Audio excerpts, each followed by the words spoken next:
Napadaan si Juan sa dalawang lalaking nag-uusap at narinig niya ang usapan nito. Sabi ng lalaki, "Pre, may alam akong easy tricks para makuha mo ang gusto mo sa isang tao." "Paano naman?" sagot ng isang lalaki.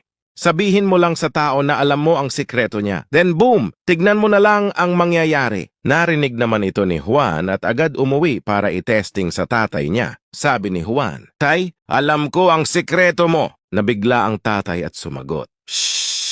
Ito ang 500. Huwag mo sabihin sa mama mo." Tuwang-tuwa si Juan dahil nagkapera siya kahit di niya naman talaga alam ang sikreto nito. Pumunta naman siya sa kanyang nanay. Sabi ni Juan, "Nay, alam ko ang sikreto mo." Kinabahan ang nanay at sumagot, "Shh! Bibigyan kita ng 1,000. Huwag mo lang sabihin sa tatay mo." Tuwang-tuwa si Juan dahil nagkapera na naman siya. Lumabas siya para gastusin ang pera at nakita niya ang kapatid ng tatay niya. Naisip niyang lokohin ito. Sabi ni Juan, "Tito, alam ko ang sikreto mo." Sumagot yung tito, "Buti alam mo na ang totoo. Lumapit ka sa akin at yakapin mong mahigpit ang totoong tatay mo."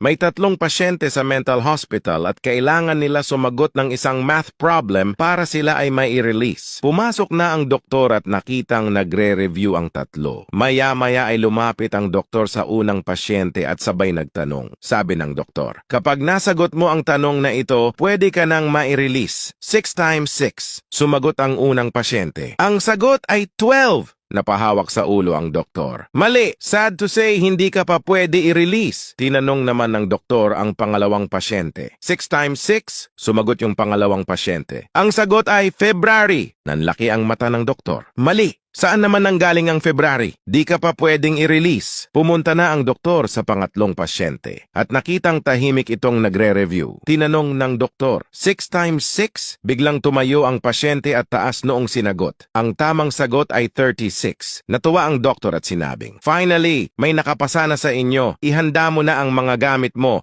at aasikasuhin ko na ang papel mo." Pagkapirma ng doktor sa papel, nakausap niya ang pasyente. "By the way, paano mo nga pala nakuha ang sagot na 36? Sumagot yung pasyente, "Simple lang, Doc. Pinag-add ko lang yung 12 at February." Huh?